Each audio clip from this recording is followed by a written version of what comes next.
Assalamualaikum warahmatullahi wabarakatuh. Selamat sore rekan-rekan, selamat sore Bapak dosen, Bapak Agung Triputranto. Perkenalkan, nama saya Muhammad Hamdan Fauji.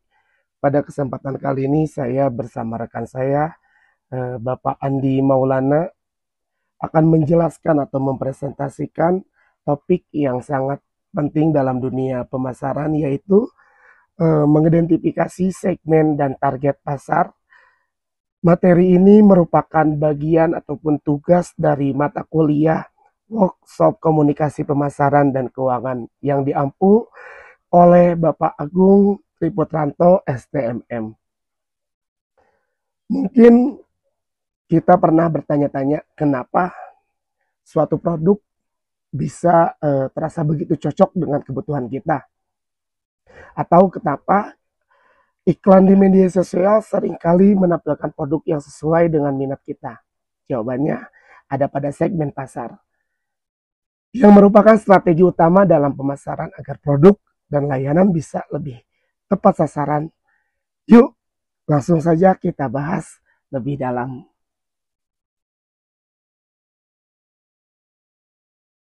Selanjutnya kita masuk ke uraian materi. Dalam dunia pemasaran, tidak semua pelanggan bisa diperlakukan sama karena mereka memiliki kebutuhan, keinginan, dan daya beli yang berbeda-beda. Oleh karena itu, segmentasi pasar menjadi strategi penting agar pemasaran lebih efektif dan efisien.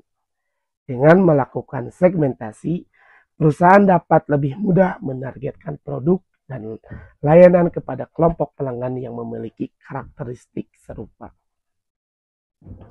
Tingkat segmentasi pasar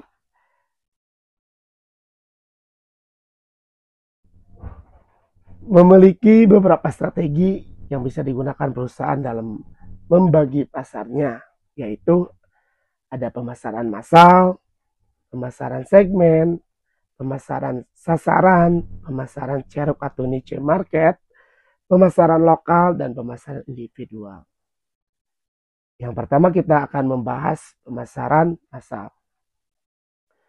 Pemasaran massal ada strategi di mana perusahaan menawarkan satu produk yang sama untuk semua pelanggan tanpa diferensiasi. Tujuan utama dari strategi ini adalah menekan biaya produksi dan distribusi dengan skala besar. Contohnya, saat pertama kali berdiri, Coca-Cola hanya menawarkan satu jenis minuman tanpa varian lainnya. Strategi ini cocok untuk produk yang memiliki permintaan luas dan tidak membutuhkan banyak penyesuaian. Selanjutnya ada pemasaran segmen. Kalau pemasaran massal menyamaratakan semua pelanggan, nah kalau pemasaran segmen justru mulai mengelompokkan pelanggan berdasarkan kesamaan kebutuhan mereka. Dengan cara ini, perusahaan bisa menawarkan beberapa varian produk yang berbeda dalam kualitas, ukuran, atau fitur. Misalnya, Coca-Cola sekarang punya berbagai varian seperti Coke Zero, Diet Coke, dan Coca-Cola Vanilla untuk memenuhi preferensi pelanggan yang berbeda. Selanjutnya ada pemasaran sasaran. Dalam pendekatan ini, perusahaan tidak hanya mengidentifikasi segmen pasar, tetapi juga memilih satu atau lebih segmen tertentu untuk difokuskan. Strategi pemasaran pun disesuaikan dengan karakteristik segmen tersebut. Misalnya, Coca-Cola mengembangkan produk tab yang ditunjukkan untuk konsumen yang peduli dengan kalori rendah. Dan selanjutnya ada pemasaran ceruk atau niche market.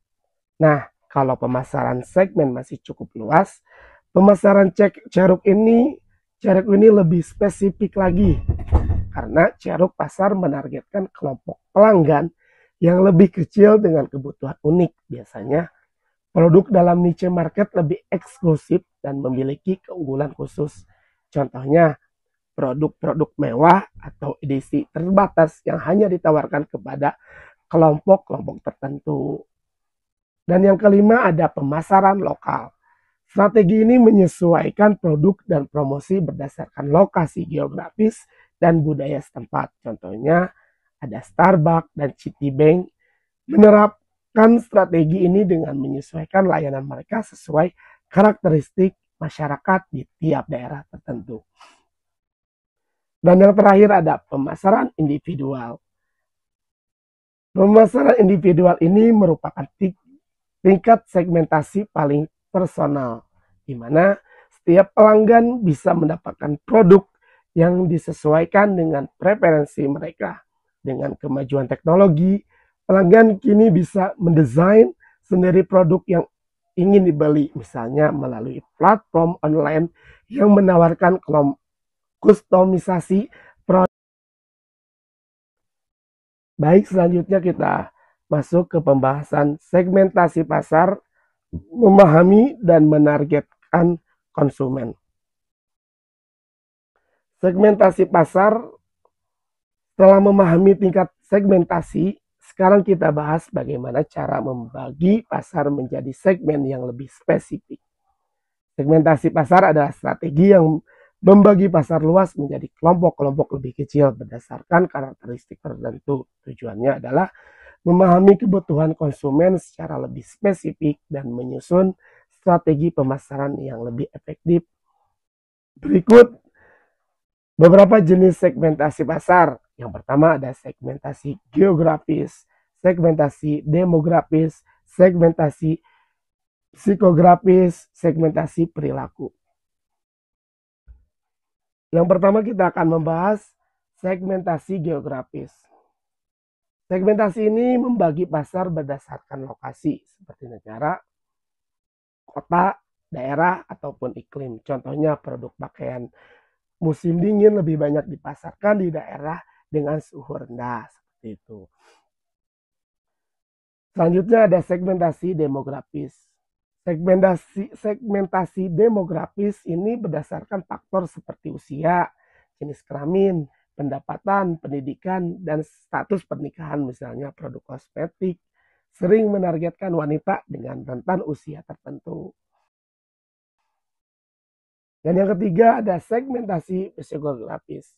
Segmentasi ini mengelompokkan konsumen berdasarkan gaya hidup, kepribadian, dan nilai-nilai yang mereka anut. Contohnya, produk ramah lingkungan lebih menarik bagi konsumen dengan gaya hidup peduli lingkungan. Seperti itu. Dan yang terakhir ada segmentasi perilaku. Segmentasi perilaku berdasarkan pola konsumsi, loyalitas merek, dan manfaat yang dicari dalam satu produk. Misalnya, pelanggan yang sering membeli kopi premium mungkin memiliki preferensi terhadap rasa dan kualitas tertentu. Baik teman-teman, jadi itulah pembahasan mengenai segmentasi pasar dan bagaimana perusahaan menargetkan konsumen dengan strategi yang tepat. Bisa kita simpulkan bahwa pemahaman tersebut atau pemahaman terhadap segmentasi pasar tersebut ini sangat penting agar pemasaran lebih efektif, efisien, dan tentunya lebih menguntungkan bagi perusahaan. Semoga materi yang barusan saya sampaikan bisa bermanfaat dan bisa menambah wawasan kita semua. Selanjutnya saya serahkan ke Bapak Andi Maulana dan beliau akan menjelaskan pemaparan penjelasan berikutnya. Terima kasih. Terima kasih untuk Bapak Hamdan Pauji. Saya akan melanjutkan untuk poin selanjutnya, yaitu dasar untuk segmentasi pasar bisnis.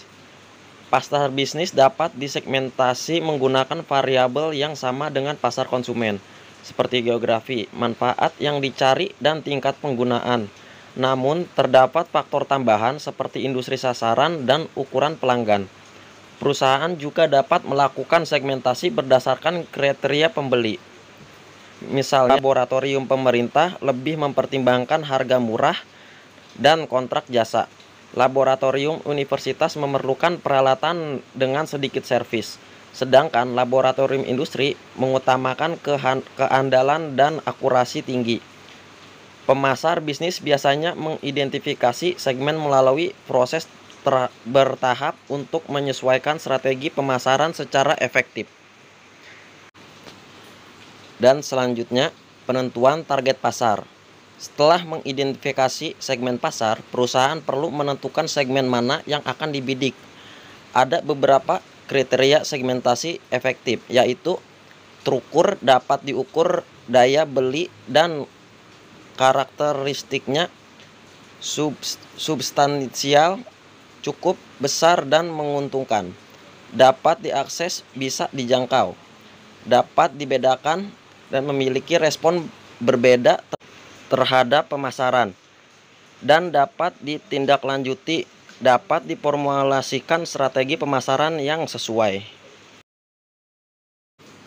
Selanjutnya, ada 7 poin langkah-langkah segmentasi pasar, yaitu poin pertama, segmentasi berdasarkan kebutuhan untuk mengelompokkan pelanggan berdasarkan kebutuhan yang sama. Poin kedua, yaitu identifikasi segmen untuk menentukan karakteristik demografis dan perilaku yang membedakan segmen. Poin ketiga, yaitu daya tarik segmen untuk menilai potensi segmen berdasarkan pertumbuhan, persaingan, dan akses pasar.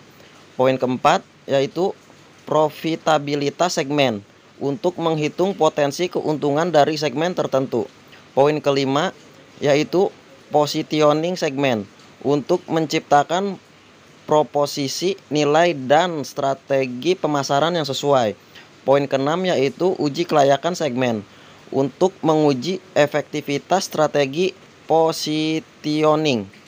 Poin ketujuh, yaitu strategi bauran pemasaran untuk menyusun strategi produk, harga, promosi, dan distribusi. Selanjutnya, evaluasi dan seleksi segmen pasar. Perusahaan menilai segmen berdasarkan ukuran dan pertumbuhannya. Daya tarik struktural itu mengacu pada 5 kekuatan Porter.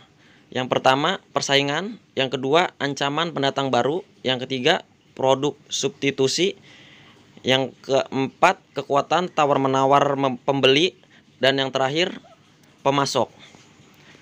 Serta kesesuaian dengan tujuan dan sumber daya perusahaan. Yang terakhir, ada 4 poin kriteria pasar sasaran. Poin pertama yaitu dapat diukur. Potensi pasar bisa dihitung. Yang kedua, dapat dicapai. Perusahaan mampu menjangkau segmen tersebut. Yang ketiga, ukuran segmen. Segmen cukup besar untuk menguntungkan. Yang terakhir, dapat dilaksanakan. Strategi pemasaran bisa diterapkan secara efektif. Untuk kesimpulan dari materi mengidentifikasi segmen dan target pasar, yaitu penentuan target pasar adalah langkah strategis dalam pemasaran untuk memilih segmen yang paling potensial sesuai dengan sumber daya dan tujuan perusahaan. Proses ini diawali dengan segmentasi pasar berdasarkan karakteristik dan kebutuhan pelanggan. Dengan memastikan segmen bersifat terukur, substansial, dapat diakses, dibedakan, dan ditindaklanjuti.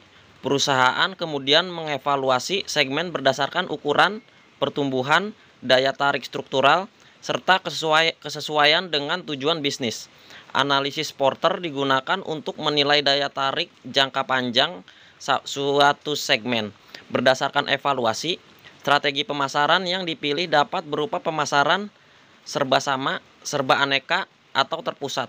Selain itu, perusahaan bisa menerapkan spesialisasi, selektif, produk, pasar, ataupun cakupan penuh. Keberhasilan dalam menentukan target pasar bergantung pada pemahaman pelanggan dan strategi pemasaran yang efektif, sehingga perusahaan dapat meningkatkan efisiensi, profitabilitas, dan daya saingnya. Sekian paparan materi dari kelompok 12 tentang mengidentifikasi segmen dan target pasar. Terima kasih kepada Bapak Agung Triputranto dan rekan-rekan yang sudah menyimak materi yang telah kami presentasikan. Semoga materi yang kami presentasikan bermanfaat dan dapat dipahami oleh rekan-rekan. Akhir kata, saya Andi Maulana dan rekan saya Bapak Muhammad Hamdan Fauji pamit undur diri. Wassalamualaikum warahmatullahi wabarakatuh.